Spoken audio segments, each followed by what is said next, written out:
घूम रही है।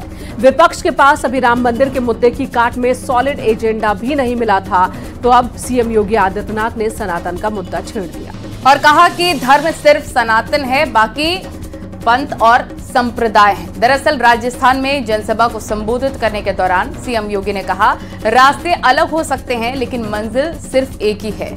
उन्होंने कहा कि सनातन ही वो धर्म है जो सबके अंदर समाहित है, क्योंकि बिना डिगे बिना झुके सनातन हमेशा अडिग रहा है। साथ ही सीएम योगी ने कहा, कुछ बाधाएं और कुछ चुनौतियां आई होंगी, लेकिन जब हम एकजुट हुए तो जीत में देरी नहीं लगी। साथ ही उन्होंने राम मंदिर की भी याद दिलाई और कहा कि 500 साल बाद भी राम मंदिर का सपना पूरा हुआ तो कुछ भी हो सकता है। यानी सनातन की शक्ति एक बार फिर विपक्ष के लिए चुनौती बन चुकी है। इसी पर दिखाते हैं आपको एक रिपोर्ट।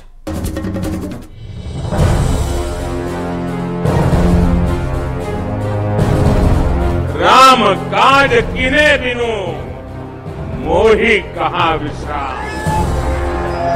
अब रुकना नहीं है, थकना नहीं है और विश्राम का तो सवाल पैदा ही नहीं होता। अयोध्या प्लान से 24 में चुनावी काम बनने वाला है। राम दरबार से 24 में हैट्रिक का सपना साकार होने वाला है और अयोध्या वाली रणनीति से विपक्ष को चुनौती मिलने वाली है, क्योंकि बीजेपी राम मंदिर को मुद्दा बना चुकी है और विपक्ष की सुई का कांटा अब भी न्योते पर अटका है।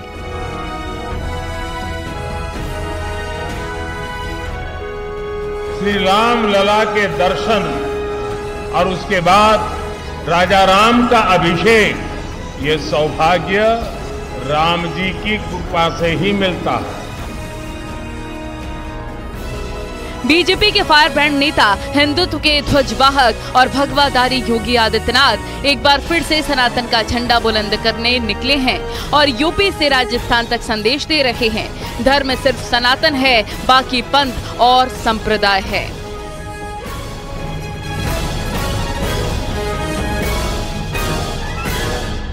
धर्म एक ही है और वो सनातन धर्म है। बाकी पर्सनैलिटियां हो सकती हैं, पंथ हो सकते हैं, संप्रदाय हो सकते हैं।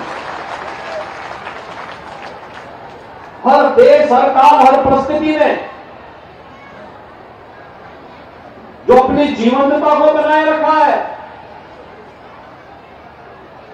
बिना डिगे, बिना हटे, बिना झुके,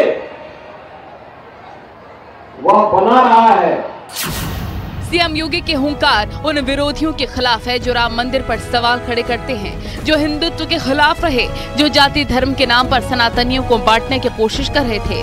उसे सीएम योगी ने एक बार फिर से आईना दिखा दिया है, साथ ही बता दिया है विभाजनकारी प्रवृत्तियों से दूरी बनानी होगी, क्योंकि 500 वर्ष बाद जब राम मंदिर का सपना पूरा हो सकता है तो कुछ भी संभव है।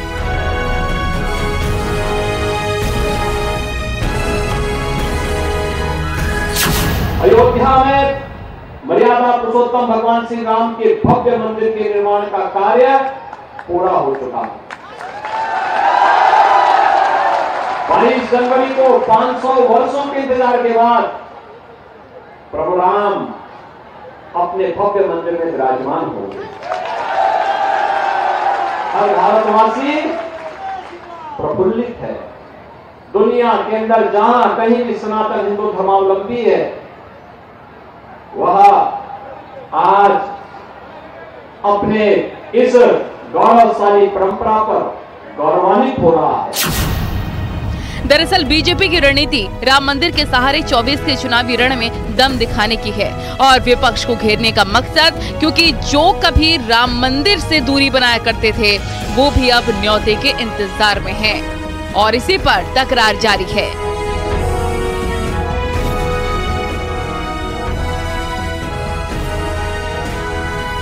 मुझे कोई न्योते की आवश्यकता नहीं है, हमारे हृदय में बसे हैं भगवान राम। न्योता मतलब कांग्रेस के किसी नेता का? पहली बात तो यह है कि जिस रामलला की लड़ाई पर, मूर्ति पर सारा झगड़ा हुआ, वो मूर्ति कहाँ है? वो मूर्ति स्थापित क्यों नहीं हुई? यही लोग हैं जब अटल जी की सरकार थी तब पूछते थे कि आप राम मंदिर कब बनाएंगे, यही लोग हैं। और हमें आरोप लगाते थे मंदिर वहीं बनाएंगे, तारीख नहीं बताएंगे। अब इनके विपक्षियों के पेट में पीड़ा पैदा हो गई जब तारीख भी बता दिया, मंदिर भी बन गया, रामलला अपने गर्भगृह में प्रवेश करेंगे। इनको निमंत्रण आया। यदि सचमुच में ये मर्यादा पुरुषोत्तम भगवान राम को मानते हैं तो राजनैतिक अवधारणा को त्याग करके रामलला के दर्शन करें। यूं तो पीएम मोदी से लेकर सीएम योगी तक राम के नाम देश भर में अभियान चला रहे हैं और उन राम भक्तों को जोड़ रहे हैं जिनकी आस्था सिर्फ प्रभु राम पर है, जो जाति धर्म से परे हैं, जो सच्चे सनातनी हैं। कुछ ऐसे ही संदेश सीएम योगी भी दे रहे हैं। Bureau report, news 18। और वहीं राम मंदिर पर सियासी घमासान भी थमने का नाम नहीं ले रहा है। असदुद्दीन ओवैसी के साथ ही समाजवादी पार्टी के नेता भी मुसलमानों को गुमराह करने लग गए हैं और कह रहे हैं जहां मंदिर का निर्माण हुआ वहां तो पहले मस्जिद थी और इसलिए मस्जिद की लड़ाई जारी रहेगी। आपको सुनाते हैं आखिर सुप्रीम कोर्ट के फैसले पर ओवैसी से लेकर बर्क जैसे नेता सवाल कैसे कैसे खड़े कर रहे हैं और मंदिर मस्जिद को चुनावी एजेंडा किस तरह से बना रहे हैं।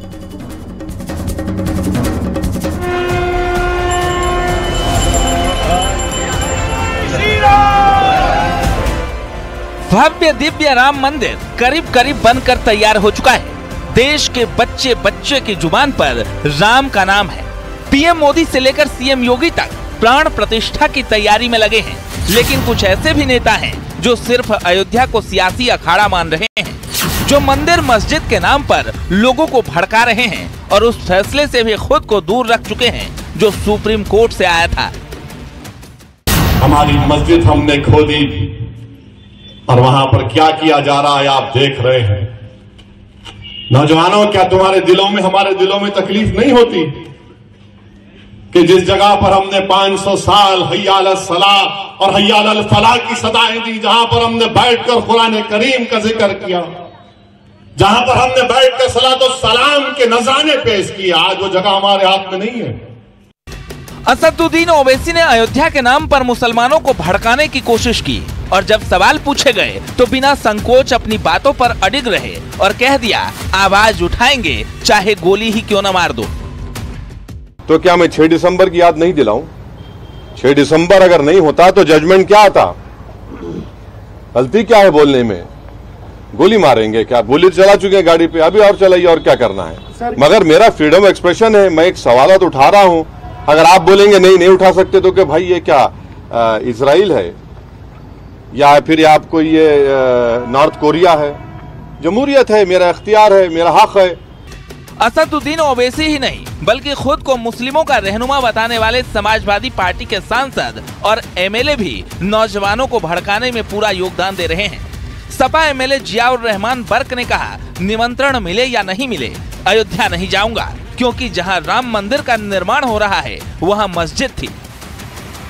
देखिए, पहले तो हमें निमंत्रण मिलने वाला नहीं है और अगर मिलेगा तो भी हम नहीं जाएंगे, क्योंकि ये तो हमारी आस्था से जुड़ा हुआ मसला है। वहां पर हम पहले से कहते रहे हैं कि वहां पर हमारी बाबरी मस्जिद थी, लेकिन जब सुप्रीम कोर्ट ने इसका एक निर्णय लिया जो कि आस्था के आधार पर लिया, जबकि उस पर नहीं लिया गया, तो इसलिए हम उस चीज के पहले से खिलाफ थे और आज भी हम उसके विरोध में हैं। और हमारा जाने का मतलब ही मिलता है, क्योंकि हमारी ये आस्था का मसला है। और रही बात उसकी, भारतीय जनता पार्टी के लिए भी ये कि चुनावी मुद्दा है। ये दिखावे के तौर पर एक मोर्चा बना दिया अल्पसंख्यक का। इनके यहाँ अल्पसंख्यक का कोई कंसेप्ट ही नहीं। 80-20 की लड़ाई लड़ते हैं हमेशा। हर वो काम करेंगे जिससे मुसलमानों के अंदर नफरत पैदा हो। ये खिसियाहट सिर्फ ओवैसी बर्क जैसे नेताओं की नहीं बल्कि कांग्रेस और समाजवादी पार्टी के बड़े बड़े नेताओं की भी है, जो कभी हिंदू मुस्लिम के नाम पर वोट बैंक की राजनीति कर रहे थे। उसी अयोध्या में भव्य राम मंदिर का निर्माण हुआ तो न्योते पर संग्राम छेड़ दिए। कुछ ने कहा न्योता मिलेगा तो जाएंगे, कुछ ने कहा न्योता मिलेगा तो भी नहीं जाएंगे। यानी ये तो साफ है 24 की लड़ाई एक बार फिर मंदिर मस्जिद पर आ गई है, जिसे जन्म ओवैसी जैसे नेताओं ने दिया तो अंजाम तक पहुंचाने में सपा के मुस्लिम नेता जी तोड़ मेहनत कर रहे हैं। Bureau report, news 18।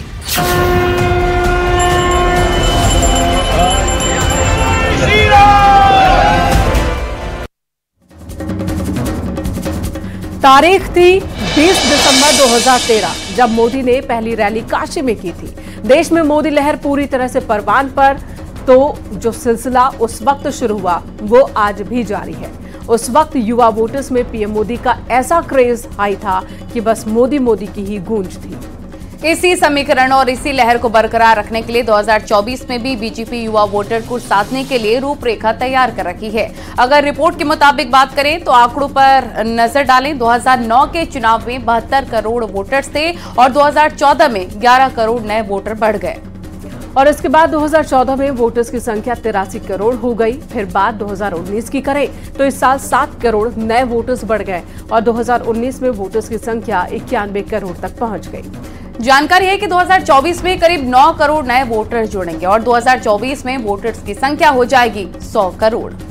और इसी नए वोटर्स को साधने की अब तैयारी हो रही है। आपको दिखाते हैं एक रिपोर्ट।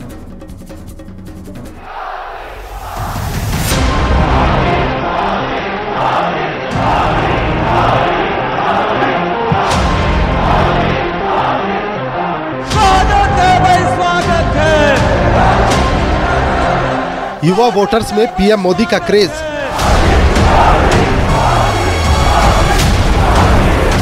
यूथ को मजबूत करने के लिए योगी का मिशन और नौजवानों के लिए सरकार का प्रण उस समीकरण को साधने के लिए फिट है जिसमें नए वोटर्स की बात होती है, जिसमें युवा शक्ति का दम दिखता है।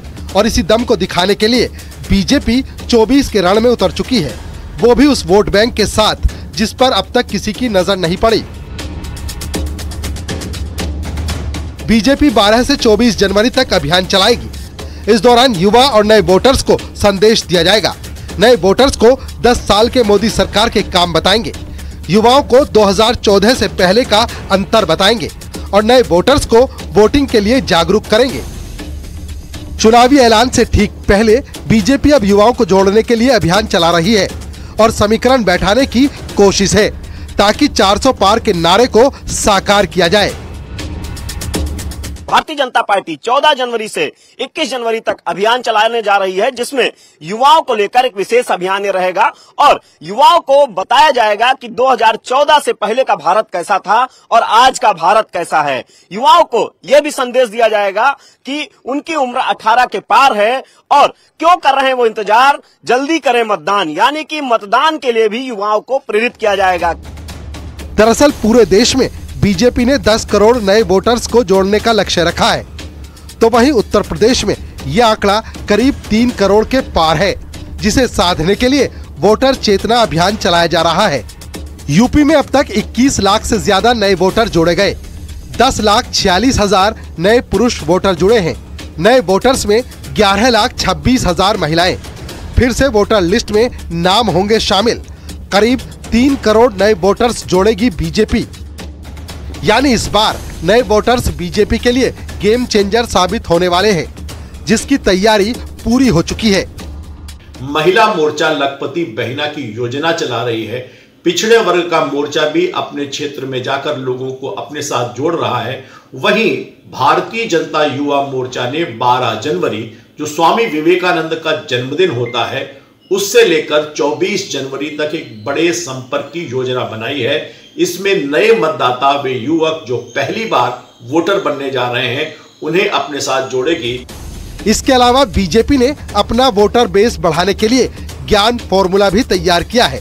बीजेपी गरीबों, युवाओं, किसानों और महिलाओं के बीच अपनी पकड़ को और मजबूत करने की फिराक में है।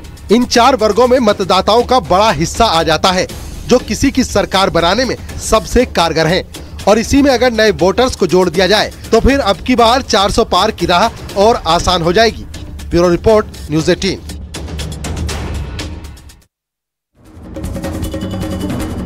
पीडीए के तहत समाजवादी पार्टी का इंटरनल सर्वे आ चुका है और इसी आधार पर अब सीट शेयरिंग की रणनीति तैयार हो रखी है। लेकिन अखिलेश के पीडीए फॉर्मूले पर ब्रजेश पाठक ने करारा हमला बोला। उन्होंने कहा अखिलेश यादव का पीडीए फिर फेल साबित हो जाएगा, क्योंकि इसका जो फॉर्मूला है, जो फुल फॉर्म परिवार डेवलपमेंट अथॉरिटी है, इसको लेकर क्या कुछ जानकारी मिल रही है आपको रिपोर्ट में दिखाते हैं।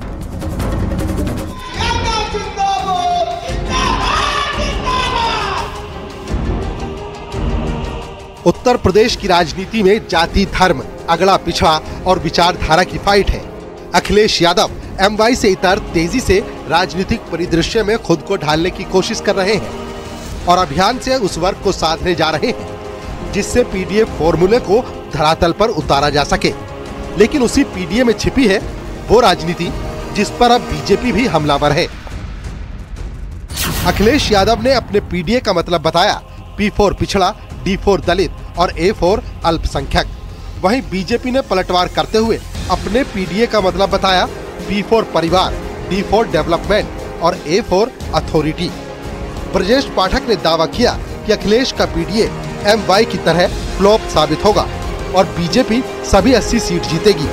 अखिलेश यादव का जो PDA है वो परिवार डेवलपमेंट अथॉरिटी के रूप में विकसित हो रहा है। एक एक घर में 18-18 लोग संवैधानिक पदों पर काबिज होते हैं जब वो पावर उनको जनता देती है। जनता उनकी नीतियों को जान चुकी है। ये हमेशा अराजकता को बढ़ाने वाले लोग हैं, गुंडई, बदमाशी, लुच्चाई, लफंगई को प्रमोट करने वाले लोग हैं।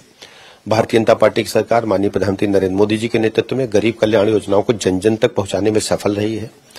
आम आदमी का, गरीब आदमी का जीवन स्तर ऊपर उठाने में पार्टी कामयाब हुई है और उत्तर प्रदेश में हम 80 की 80 लोकसभा सीटों पर विजयश्री हासिल करेंगे। उत्तर प्रदेश के हॉस्पिटल्स के हाल बुरे हैं, एडमिट नहीं हो रहे मरीज, दवाएं नहीं है, इंजेक्शन नहीं है, OT की हालत वो बद से बदतर हो चुकी है, लिफ्ट नहीं है। इन सब मुद्दों से कैसे जनता का ध्यान हटाया जाए, इसलिए ब्रजेश पाठक जी स्वास्थ्य सेवाओं के अलावा सारे मुद्दों पे बोलते हैं, सारे मुद्दों पे बयान देते हैं, लेकिन जनता उनसे स्वास्थ्य सेवाओं पे सवाल पूछ रही है जिसका जवाब ब्रजेश पाठक जी के पास नहीं है। दरअसल विपक्ष के लिए 2024 की जंग आसान नहीं है।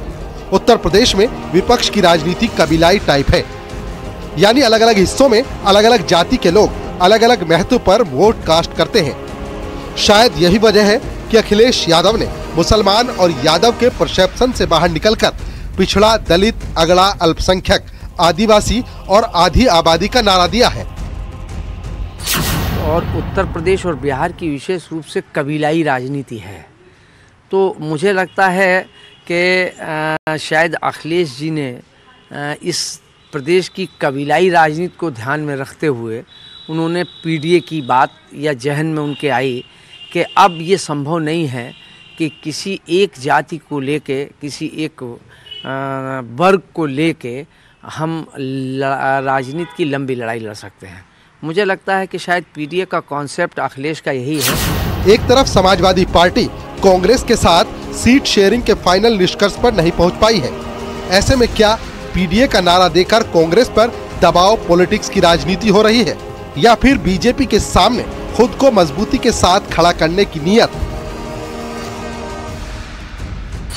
शायद यही बड़ी वजह है कि समाजवादी पार्टी ने इंटरनल सर्वे के जरिए से सभी सीटों पर PDA के फार्मूले के तहत ही तमाम सियासी आंकड़े को जुटाना शुरू कर दिया है। समाजवादी पार्टी 2024 के चुनाव में PDA के आधार पर ही लोगों को टिकट देगी। यानी ये तो साफ है कि अखिलेश यादव विपक्षी गठबंधन से इतर अलग राजनीति तैयार कर रहे हैं जिसमें सभी 80 सीटों का प्लान छिपा है और उसी के दम पर अब बूथ से लेकर तमाम लोकसभा सीटों पर अपनी टीम तैयार कर रहे हैं और चुनावी अभियान को PDA के सहारे धार दे रहे हैं। Bureau report, news 18।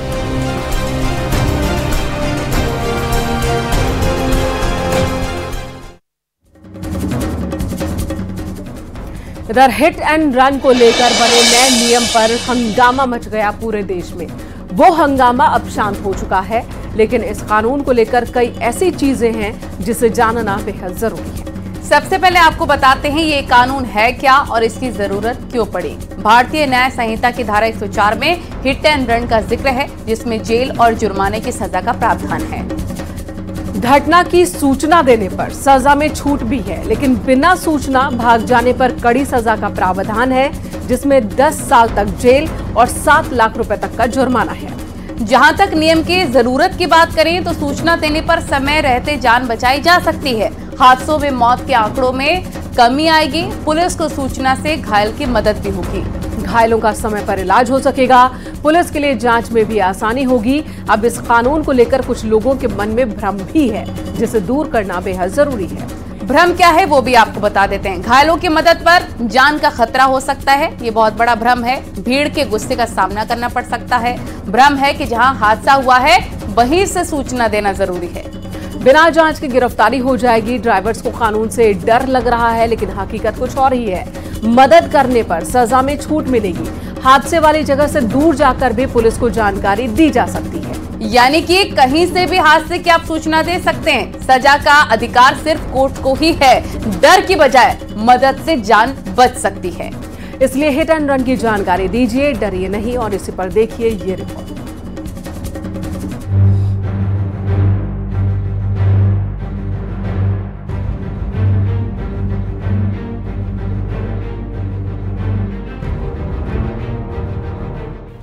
Hit and run यानी तेज और लापरवाही से गाड़ी चलाने के कारण किसी व्यक्ति या संपत्ति को नुकसान पहुंचाना और फिर भाग जाना।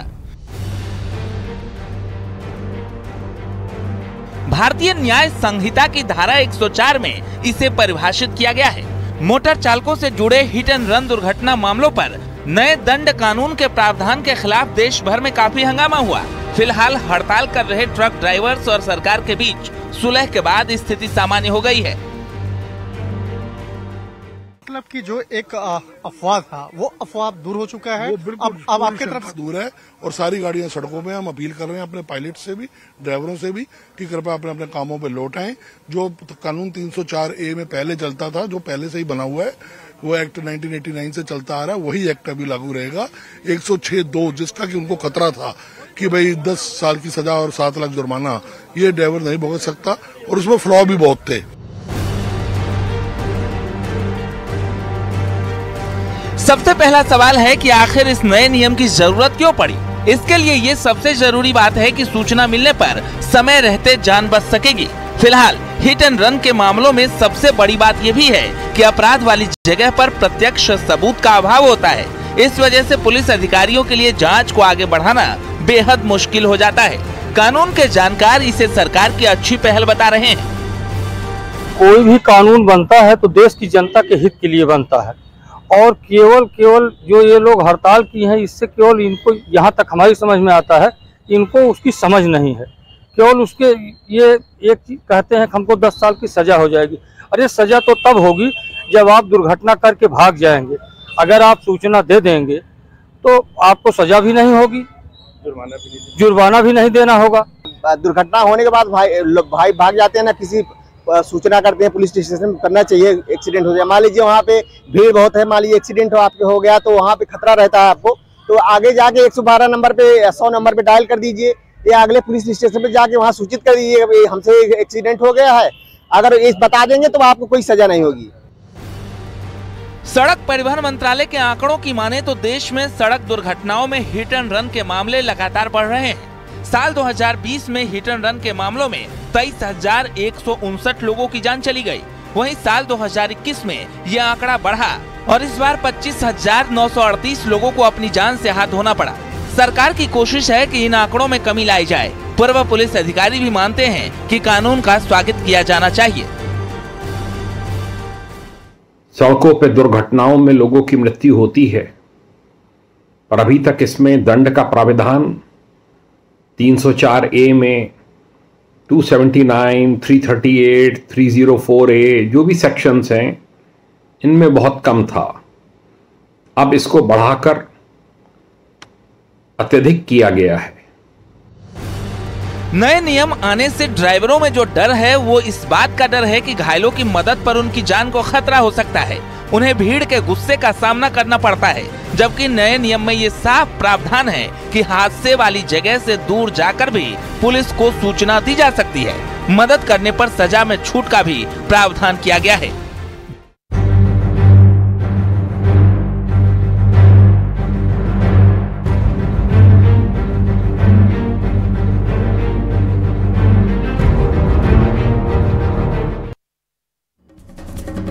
पीएम मोदी ने मीरा मांझी को चिट्ठी लिखी है। पीएम ने लिखा कि अयोध्या में आप और आपके परिवार के सदस्यों के साथ मुलाकात और आपके द्वारा बनाई गई चाय पीकर बहुत प्रसन्नता हुई।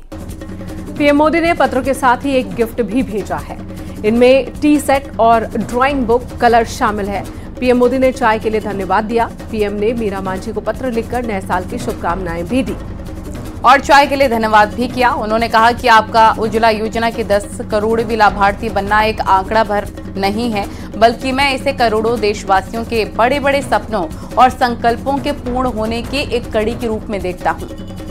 अयोध्या से आने के बाद मैंने कई टीवी चैनल्स पर आपका इंटरव्यू भी देखा। उनमें आपका व परिवार के अन्य सदस्यों का आत्मविश्वास और जितने सरल व सहज ढंग से आप लोगों ने अपने अनुभवों को साझा किया, वो देखकर अच्छा लगा।